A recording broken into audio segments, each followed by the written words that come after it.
Hello friends बयनोबो गोजोननायखौ हरबाय आरो नोंथांमोनखौ बड' एसएम आपडेटनि सोलिफु गोदान रादाबाव बरायबाय। मिजिंथियो गासिबो गाहामै दङ। दिनै नोंथांमोननि थाखाय गोदान खौरां लाबोदों। नोंथांमोना गुसुं समावनो गासै रादाबखौ मिथिनो हागोन। अन्नानै भिडिअखौ जोबजासे नाय। फैदो लोगोफोर बिदिबा दिनैनि रादाबाव। गिबि रादाबाव दङ सा सानजा रायजोआव गले गले बांग्रिं मावदों। सा सानजा रायजोआव फिन दिनै फुंनि समाव खेबथाम बांग्रिंआ मावग्लुंलांदों। सा सानजा रायजोनि आसाम, मणिपुर आरो मेघालयआव खायसे समनि फारागथिजों शुक्रबारनि अदेबानि दिनै फुंनि समावनो बांग्रिंआ मावग्लुंलांदों।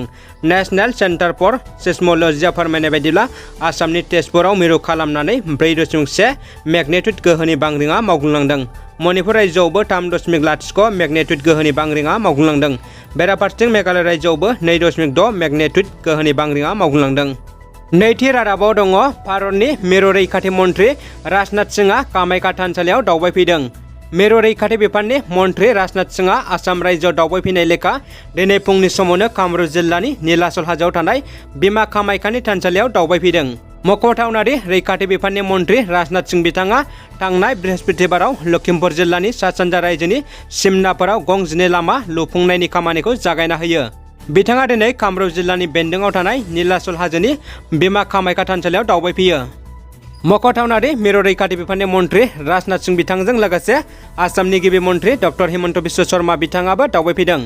मोनथिनो हानाय बायदिब्ला मिरु रैखाथि बिफाननि मन्त्रि राजनाथ सिंह बिथाङा बिमा कामाख्या थानसालियाव दावबायखांनानै सुरसजाय स्टेडियामाव DRDO आरो आसाम सोरखारजों फसंजानाय कभिड हस्पिटालावबो दावबायहैगोन आरो बेनि उनावनो राजभवनसिम रावना होगोन होननानैबो मिन्थिनो मोनदों।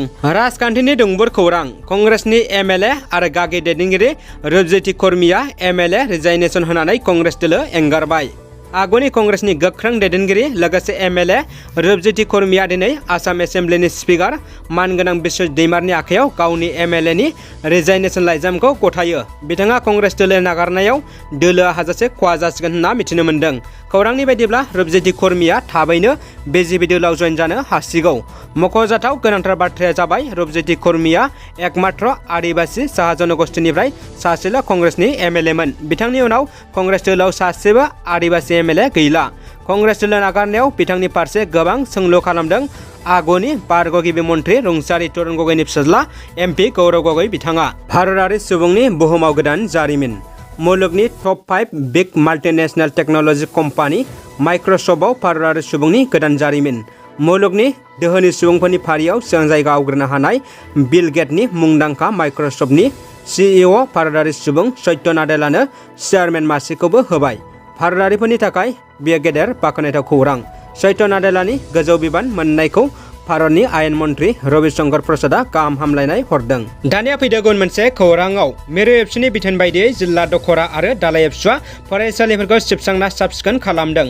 महामारिया कर'ना भाइरासनि थाखाय गोलाव सम स्कुल कलेजफोरा बन्द लाखिथ'नायनि उनाव दिनै मिरु दुलाराय बर' फरायसा आफादनि बिथोन बायदियै जिल्ला दखरा आरो दालाइसा एबसुनि दैदेनगिरिफोरजों लोगोसे मावफारियाफोरा फरायसालिफोरखौ साखोन-सिखोन सिबस्रांनाय हाबाफारि मावफुंदों। बेबायदिनो क'क्राझार जिल्ला एबसुनि सिङाव थानाय बनरगाव गोजौ फरायसालियावबो बनरगाव दखरा एबसुनि मावथिफोरजों लोगोसे जिल्लानि दैदेनगिरिफ्रा बाहागो लानानै दाखोर दालाफोरखौ सिबस्रांनाय हाबाफारि मावफुङो। बेबायदिनो चिरां जिल्लानि सिङाव थानाय कासिकट्रा हिनजावसा गोजौ फरायसालियावबो सिडली दखरा एबसुनि मावफारियाफ्रा सिबस्रांनाय हाबाफारि मावफुङो। बिजनी दखरा एबसुआबो बर' बाजार गोजौसिन फरायसालिखौ साब-सिखोन खालामो आरो चिरां जिल्लानि रुनिकाटा जिथि दुवार दखरा दुलाराय बर' फरायसा आफादनि सिङाव थानाय आरसाबारि MP फरायसालियावबो जिथि दुवार दखरा एबसुआ रानिकाटा दालाइसा एबसुनि जथायै बानजायनायाव फरायसालिनि रुमखौ सिबस्रांनायजों लोगोसे हाग्राफोरखौ एवस्रांना साब-सिखोन खालामो। बे हाबाफारियावनो जिथि दुवार दखरा एबसुनि बोसोनगिरि राजेन्द्र ब्रह्मआ बाहागो लानानै बुङोदि फरायसालिनि थासारिया साखोन-सिखोन थाब्लासो फरायसाफोरा फरायसालियाव फैनो आरो सोलोंथाइ लानो गोसो जागोन। बेनिखायनो मिरु एबसुनि बिथोन बायदियै बे हाबाफारिखौ मावफुंनाय जादों होनना रोखा फोरमायो आरो इनावबो एबसुआ गुन गोनां सोलोंथाइ मावबिथांखिजों लोगोसे गुबुन गुबुन फरायसाफोरनि जौगानायनि थाखाय खामानि मावलांगोन होनना बुंबावो। BTRनि चिफ प्रमद बर'नि गोनांथार सावराय जथुम। दिनै BTC सेक्रेटारियेटआव एग्रिकालचार डिपार्टमेन्टनि गोनांथार सावराय जथुम जालाङो। सावराय जथुमाव BTRनि चिफ मानगोनां प्रमद बर'जों लोगोसे आबाद बिफाननि बिबानगिरिफ्राबो बाहागो लायो।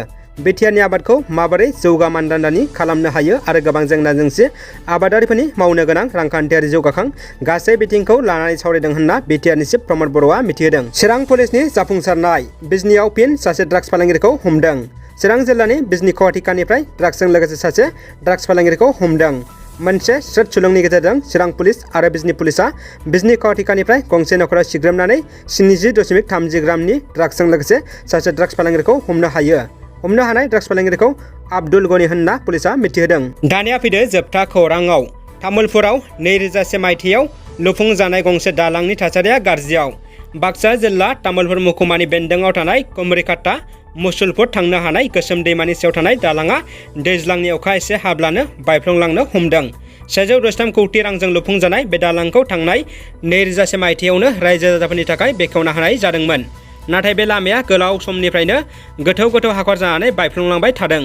थागिबि रायजोफोरा फोरमायनाय बायदिब्ला बोसोरफ्रोमबो फोसाबनायनि मुङाव गोबां आसनिनि खामानि लानानै मावबोबाय थादोंमोनब्लाबो फिन दैज्लांनि एसे अखा हाब्लानो गोथौ गोथौ हाखर सोमजिनानै बायफ्लंबोबाय थादों।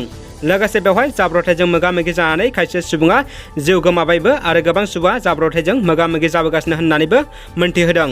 बेनिखायनो थागिबि रायजोफोरा दानि खुंथाय गोहोआव थानाय बिटिआर सोरखार आरो आसाम सोरखारनिसिम खावलायदों बे दालांखौ नोजोर होनांगौ आरो मोजाङै फोसाबना होनांगौ होनना।